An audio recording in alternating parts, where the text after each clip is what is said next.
সকল মৃত মানুষ পুনরায় আবার কবর থেকে জেগে উঠবে।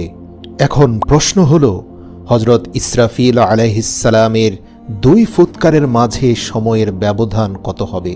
রাসূল সাল্লাল্লাহু আলাইহি ওয়াসাল্লাম বলেন, অতঃপর আল্লাহ আকাশ থেকে বৃষ্টি বর্ষণ করবেন, তখন মানুষ উদ্ভিদের ন্যায় বের হতে থাকবে।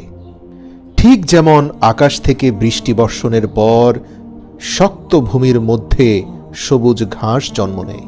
হাদিসে এসেছে, পৃথিবীর প্রত্যেকটি মানুষের পশ্চাদাংশের একটি পুচ্ছের হাড় আল্লাহ তাআলা সর্বপ্রথম তৈরি করবেন মাটির ভেতরে।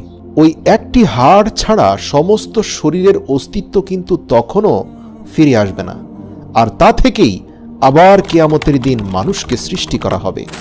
বুখারী 4935 নম্বর হাদিস। মৃত্যুর পর পুনরুত্থানে বিশ্বাস রাখা ঈমানের অন্যতম মৌলিক বিষয়। মৃত্যু যেমন সত্য, মৃত্যুর পর পুনরুত্থানও ঠিক এমনই সত্য। মহান আল্লাহ তার স্বীয় কুদরত ব্যবহার করে ছিন্ন ভিন্ন মৃত সব শরীর একত্র করবেন। পৃথিবীতে যদি কাউকে বাঘে খেয়ে ফেলে, অথবা সে যদি পানিতে ডুবে মরে যায়, অথবা আগুনে পুড়ে মরে গেলেও দেখা যাবে কিয়ামতের দিন সে একদম সুস্থ সবল হয়ে ফিরে আসবে। এই সব কিছুর পুনরুত্থান ঘটাবেন মহান আল্লাহ। এ বিষয়ে পবিত্র কোরআনে কাফের মুশরিকদের একটি প্রশ্নের উত্তর আল্লাহ দিয়েছেন। সেখানে কাফের মুশরিকরা বলে, আমরা মরে যাওয়ার পর আমাদের হাড়গুলো যখন পচে গলে যাবে, তখনও কি আমাদের পুনরুত্থিত করা হবে? এ তো অসম্ভব বিষয়। আল্লাহ তাআলা বলেন, হে রাসূল, আপনি বলে দিন, হ্যাঁ, তিনিই তোমাদের পুনরায় প্রাণ সঞ্চার করবেন, তোমাদের দেহের আকৃতি দান করবেন, যিনি প্রথম তোমাদের সৃষ্টি করেছেন। একবার ভেবে দেখো, তার জন্য কি এটা একান্তই সহজ নয়, যিনি তোমাদের অস্তিত্বহীন থেকে অস্তিত্ব দান করেছেন? সুবহানাল্লাহ।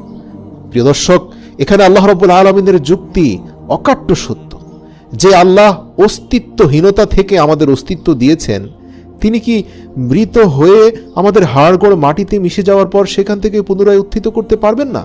এটা কি আরো সহজ নয়? আল্লাহু আকবার। সূরা জুমারের 68 নম্বর আয়াতে আল্লাহ তাআলা বলেন, সিংগায় ফুৎকার দেওয়া হবে, ফলে যাদেরকে আল্লাহ ইচ্ছা করেন তারা ব্যতীত আকাশমণ্ডলী ও পৃথিবীর সকলে আশ্চর্য হয়ে পড়বে। অতঃপর আবার সিংগায় ফুৎকার দেওয়া হবে,